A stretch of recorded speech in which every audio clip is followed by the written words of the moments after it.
Hi, guys and gals. Shane Stevenson, Buffalo Naval Park, Director of Museum Collections and Curator. So for today's video,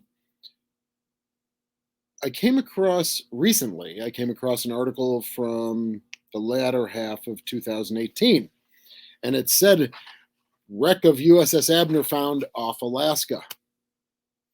So that piqued my interest, and this is going to be a little investigative video. From my understanding, most of the destroyers lost were in the South Pacific and certainly closer to the action between Japan and Pearl Harbor. And I said, that's pretty interesting. So what I did was I did a little research into the Abner Read, and these are what I found. Or this presentation is what I found, and hopefully you guys will find it interesting. There will also be a part 2 to this PowerPoint, where I'm actually going to go to the Sullivans and I will walk around some of the spaces that we are going to talk about in this part 1 PowerPoint video. So that's a little of the background, and why don't we just jump right in? So I'm sharing the PowerPoint here.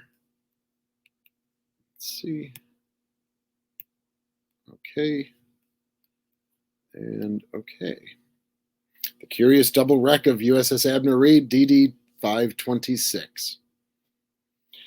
The sources that I used for this were both from the Naval History and Heritage Command, wonderful resource that anyone can access at www. Can always have trouble saying that. www.history.navy.mil. All right, you'll see it written there. This is some of it's the destroyer report, torpedo and mine damage, and loss of action, Bureau of Ships, 1st of May, 1945. And a second report, destroyer report, gunfire, bomb, and kamikaze damage, including loss in action, Bureau of Ships, 25th of January, 1947. So I did a search, USS Abner Read, at that website, and these sources came up. There's the beautiful classic profile of the Fletcher with her 5 mounts, 5-inch 38 mounts. In between the 2 stacks, you see the Mark 14 quintuple torpedo. Aft of that, between the aft funnel and Mount 53, you see the Mark 15 with the blast shield sitting on top of it, and that comes into play later in the conversation.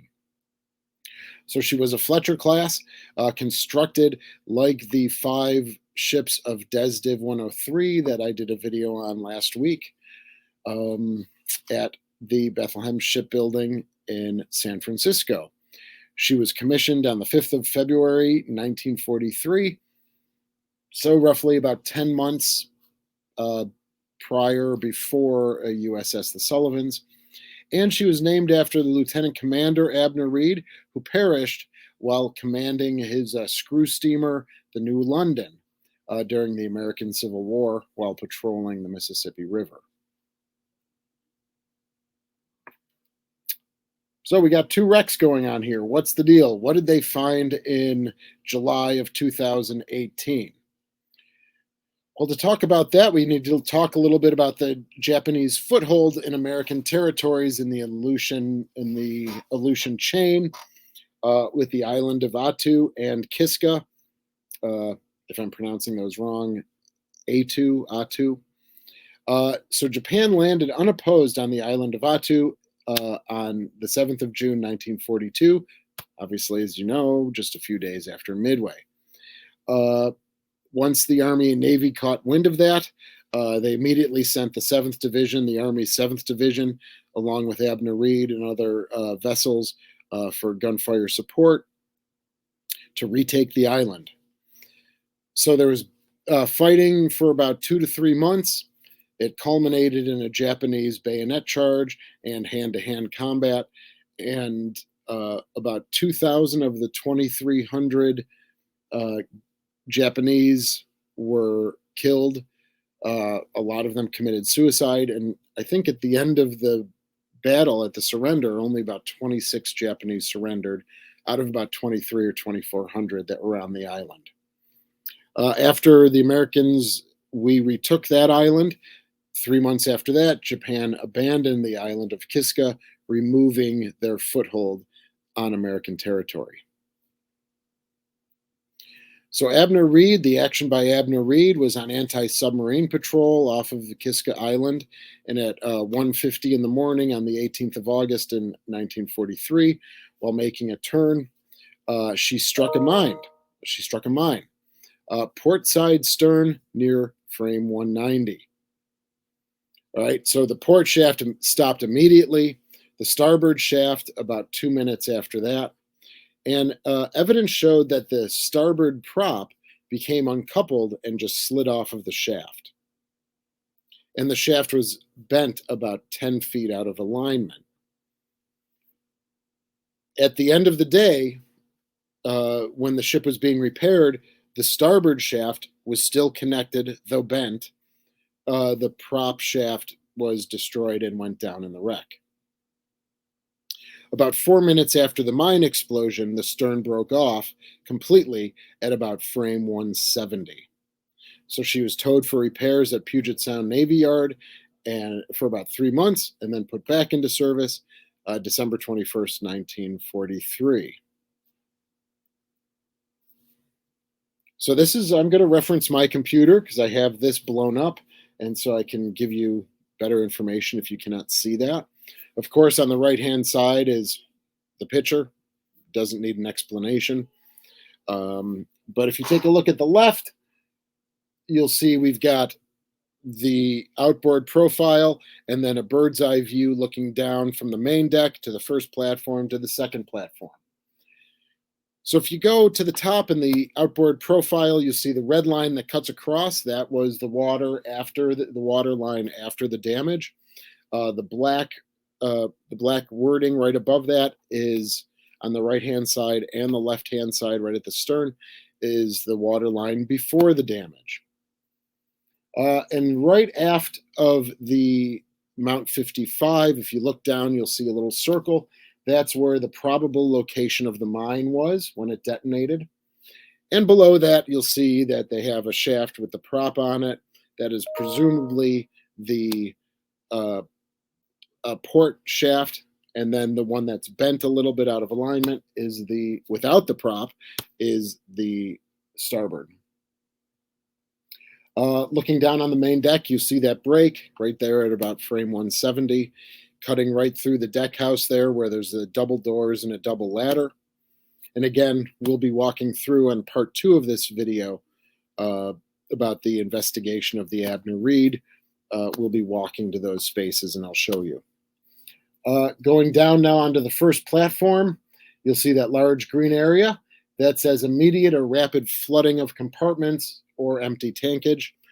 So what that is if you go down the double ladder on port, that leads to what is our machinist mate and boiler mate berthing. You head through that door right on the top into the green section. That is through there into the green and white is where our machine shop is. And then down below, you might not be able to read it, but it does say cruise quarters. And now that is for our Mark 56 gun director. But at the time, in her original configuration, that would have been cruise quarters as well. All right, so the green and the white stripe is slower controlled flooding of compartments or empty tanks. You'll see the fuel oil in the yellow, with the yellow and the green. That is tanks containing or which probably contained liquids before damage, now contaminated.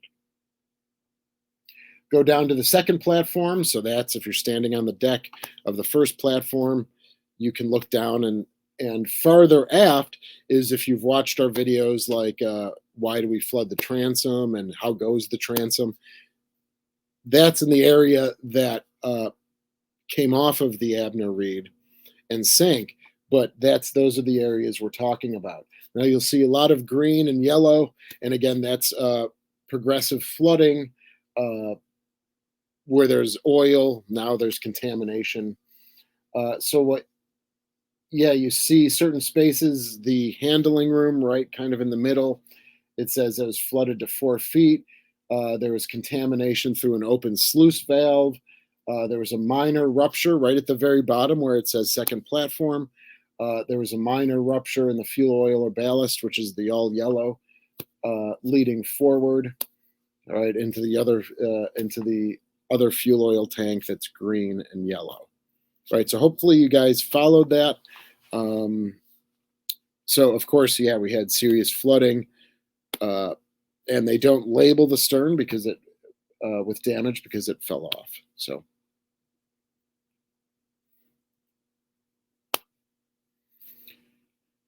the stern is what was located in July of 2018.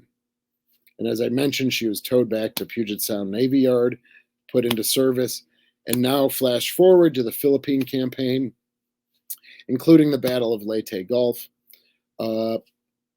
If my understanding is right, Leyte Gulf, the actual 4 battles of Leyte Gulf, largest engagement in naval history, ended around the 26th of October, 1944. Well, the Abner Read was lost on the 1st of November, as you can see there off Samar. All right, so after those 4 large engagements, there's still conflict and fighting going on. And so the Abner Read, the ship as a whole, was lost on November 1st of 44. So what was the action that the Abner Read was taking then? So she was screening the USS Claxton, DD526, which was heading back to base for repairs. All right. While she was screening her, they spotted 2 bogies about 10 miles away, and within 2 minutes, they had eyes on 2 Vales. One headed immediately for the Abner Read and into kamikaze action.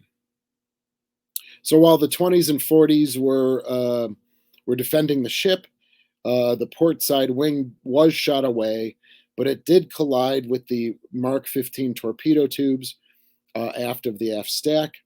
The aft 40 millimeter platform, it left debris puncturing the upper handling room of Mount 53, and it took out the port 20 millimeters and just slid off the deck to the deep. Eyewitnesses also say that there was a bomb that was dropped, right? Because there was a minor explosion and fire in the aft fire room. So it either penetrated the top deck through the STS steel, or there's some reports that it may have even gone down the funnel itself. But it must have been a small bomb in terms of explosives, because none of the crew were killed in the aft fire room. All right, there were some injuries, but they were able to climb out of the vertical ladders and get to the main deck. So with fires in the aft fire room, that spread to the aft engine room. You had fires in the upper handling room of Mount 53. You had the lower handling rooms and the 40 millimeter magazine stowage on the second deck on fire.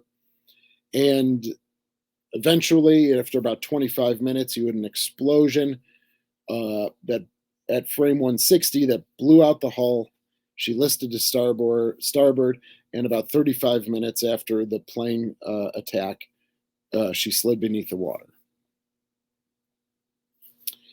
Here's 2 images from a distance. The one on the left is about 10 minutes after the kamikaze strike. That's a probable upper handling room explosion for Mount 53. The one on the right is 25 minutes after the kamikaze strike. Now, these are the oil fires from the second explosion, which again was in the 40 millimeter and lower handling rooms of the 5-inch. Created a greater explosion, of course, caught the oil on fire. And 10 minutes after this photo, she sank. So again, here's a damage drawing. So I'll explain. Again, you got the profile up top. I love how they call it. They have the sky view, all right, bird's eye view. And then down below is the second platform. So if you go to the top image of the outboard profile, you'll see the plane coming. The lower line, the lower red line where the star connects, where it connects to the star, was the assumed projection path of the bomb, exploded. And then the upper red line is the path of the plane. And you can see all the fire and the smoke rising from the aft stack. You can see all the green and white lines on the first platform, second platform, below the main deck. And what that is, estimated extent of flooding as a result of handling room explosion and resulting in complete loss of stability. So you see the after engine room, the after fire room. You'll see the explosion there at frame 160, which are those little tiny numbers right below the profile. You'll see there the magazines that are being held there, and then you can see the damage from the hole being blown out. If you look at the sky view, you'll get it from top down of the projection of the plane and the bomb. And so you can see it crashes into the Mark 15 torpedo tubes. And actually, I think that triggered the torpedo tubes to be launched. All right. So about 10 minutes after the kamikaze hit, there were torpedoes in the water. And then you can see that it just slides off the deck after it comes down from the 01 level, crashes into the main deck, and then off port. And onto the second platform, what you see is the fires in the aft fire room and the aft engine room. And then just after that, you see that bright red dot with arrows going everywhere. That they believe was the source of the explosion. All right. And that punctured again the starboard hull. And 10 minutes after that, she was lost. All right. So it does say handling room, 5-inch powder magazine, and projectile magazine, and then the stowage for the 40 millimeters as well. Sorry, guys, I'm losing my voice for some reason. So what do we have? So July 2018, they find the first wreck of the Abner Read, which is the stern from that torpedo damage. And that's the stern off Alaska. And then, of course, the full ship off of Samar on November 1st, 1944. Of course, we like to honor the guys that perished in both wrecks.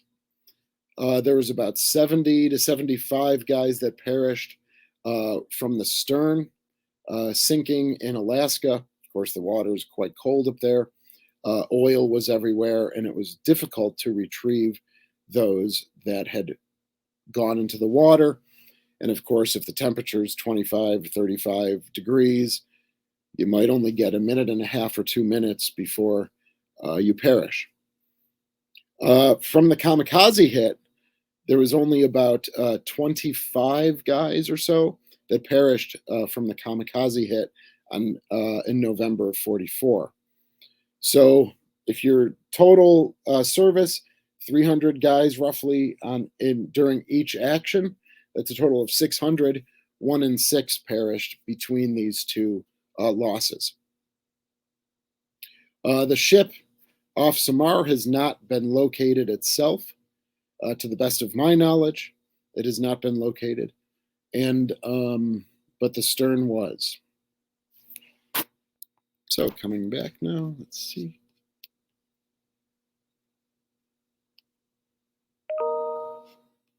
Sorry, everyone, that's my email ringing.